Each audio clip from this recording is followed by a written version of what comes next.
You are approaching the great ruins of the ancient Indian fortified town Pueblo Bonito. The huge struggle was unearthed and preserved for the posterity between 1920 and 27 by 7 expeditions of the National Geographic Society, Smithsonian Institution. The expeditions removed 100,000 tons of rubble and windblown and accumulated over the centuries. They accurately reconstructed parts of destroyed walls to match the ancient masonry. So, I mean, Smithsonian, National Geographic, thank you for this.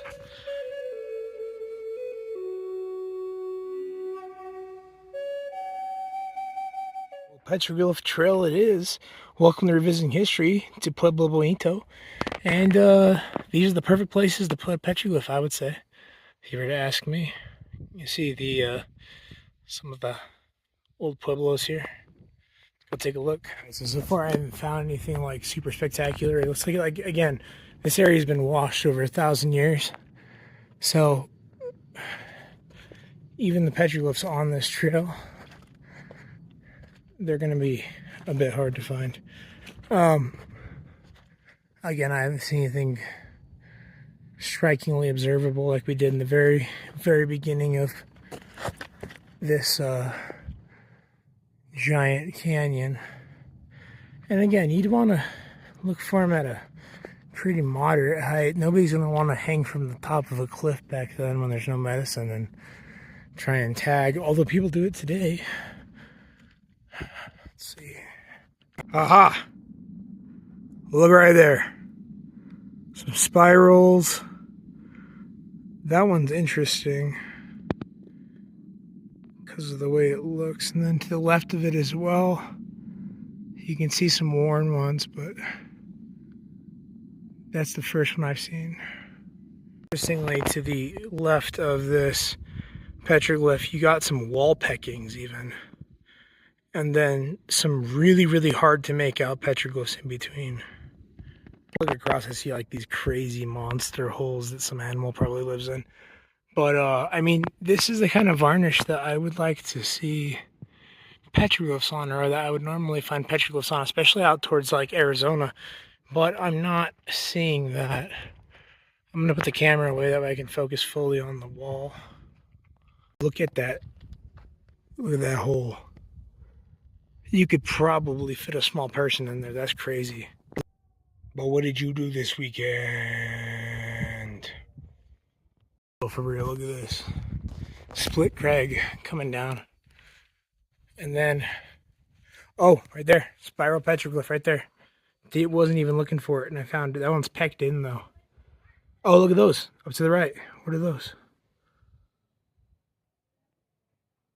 See if we can catch some resolution when we zoom out.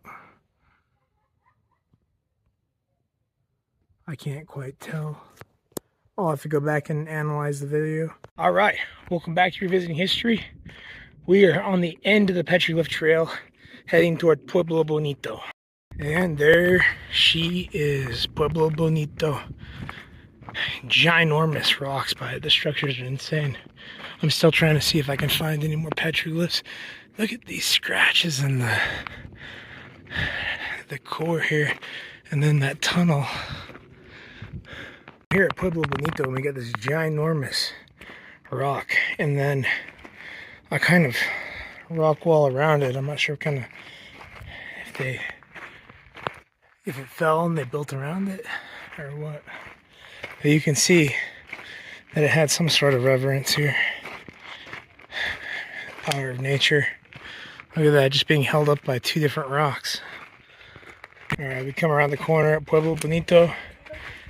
You can see the massive houses here, the grand houses. And again, 1, 2, 3 stories.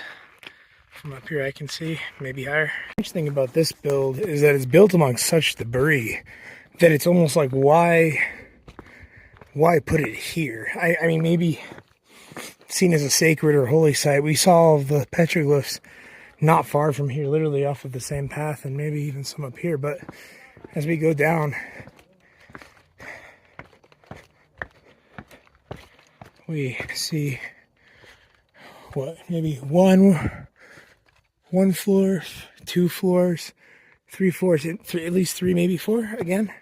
So we're not talking small locations. We're talking societies of tens of thousands of people here traveling back and forth from northern San Juan County down through the canyons and then eventually reaching Chaco, which is not close at all, not even close.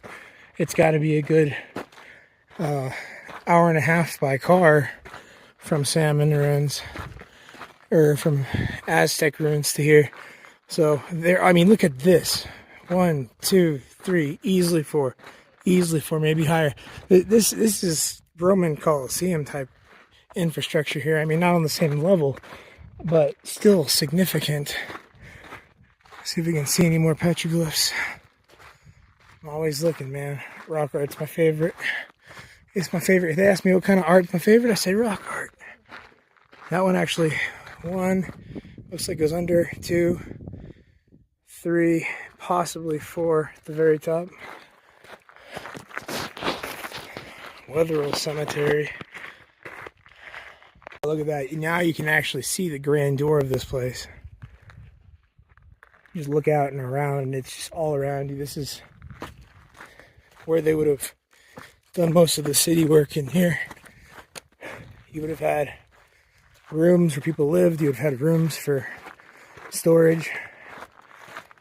You would have had rooms for making sure that they were able to continue construction or even possibly trade.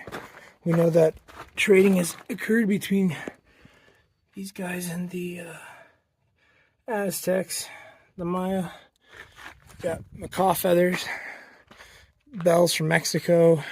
These go down, dang. Okay, not as down as this one does. Here, it's 1, 2, 3, 4, 5, maybe 6. That would be a giant infrastructure project for the time being. And then obviously you always have the open courtyard. This is really common. I think you need to have that public space. The kivas here are built way different. You can see that we don't have any of the columnar structures that we see up north.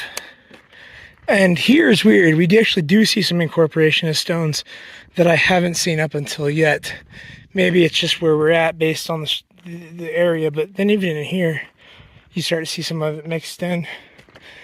This would be a small room, probably used for storage, or maybe a family lived here. And then it just keeps going. We got some steps up here. Let's go up.